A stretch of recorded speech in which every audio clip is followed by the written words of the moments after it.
Monsieur le Président, Madame la Ministre, Monsieur le Président de la Commission, Monsieur le rapporteur, mes chers collègues.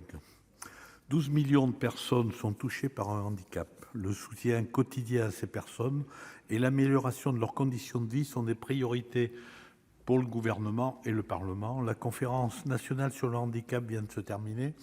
À cette occasion, le Président de la République a annoncé de nombreuses réformes à venir et s'est engagé à étendre la couverture de la PCH de façon à mieux couvrir l'ensemble des besoins des bénéficiaires. Notre Assemblée se réunit aujourd'hui pour voter la proposition de loi visant à améliorer l'accès à cette prestation. PCH et ACTP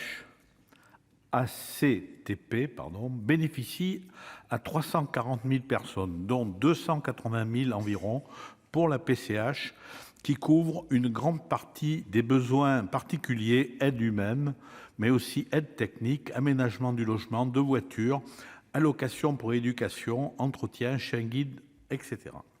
Ce dispositif appelle des améliorations, notamment pour simplifier les modalités d'attribution de la prestation, jugées trop complexes, et améliorer le contrôle de son utilisation par le département. Il nous faut veiller à mieux couvrir l'ensemble des besoins de services des bénéficiaires. La proposition de loi du président Alain Milon visant à améliorer l'accès à la PCH a été adoptée, comme ça a été dit tout à l'heure, le 5 novembre 2019 par le Sénat, puis par l'Assemblée nationale le 15 janvier dernier, tout cela à l'unanimité. Je rappelle que cette disposition PCH a été créée par la loi du 11 février 2005 sous la présidence de Jacques Chirac, et le président Philippe Bas était ministre des Personnes handicapées.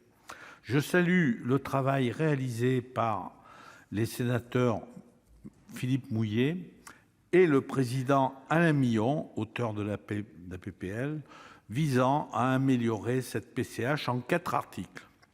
D'abord, en supprimant la barrière d'âge fixée à 75 ans, c'est l'article 1. Ça représente une amélioration importante pour rendre la prestation plus accessible. Le dispositif actuel excluait les personnes qui n'avaient pas jugé opportun de demander cette prestation avant l'âge de 75 ans et cela pénalisait les personnes qui se retrouvent seules suite à un deuil ou dont l'environnement a été modifié et dont les nouvelles conditions de vie requièrent désormais la prestation. Comme l'a dit Madame la Ministre, c'est 10 000 personnes environ qui en bénéficieront. L'article 2 propose d'améliorer l'encadrement des fonds de compensation du handicap gérés par les départements. Il clarifie la base légale de ces fonds, ce qui va permettre de sécuriser le dispositif, de le rendre plus facilement applicable et diminuer le montant du reste à charge pour les bénéficiaires. L'article 3 vise à pérenniser à vie l'attribution de la PCH en cas d'absence d'évolution prévisible du handicap. Il propose également de simplifier les durées d'attribution des différents éléments qui composent la prestation en les harmonisant sur une durée de 10 ans. Enfin, l'article 4 propose d'organiser une réflexion commune pour améliorer l'accessibilité des transports pour les personnes handicapées en réunissant l'ensemble des acteurs concernés et tous les types de mobilité. Madame la Ministre, Monsieur le Président, Monsieur le rapporteur, ces dispositions contribueront à améliorer de façon certaine le quotidien des personnes touchées par un handicap et participent à faire de notre société une société plus inclusive, plus juste, où chaque personne est en mesure de trouver une place qui lui convienne dans tous les domaines, de la vie professionnelle à l'accès à la santé, en passant par le droit à une solidarité adaptée.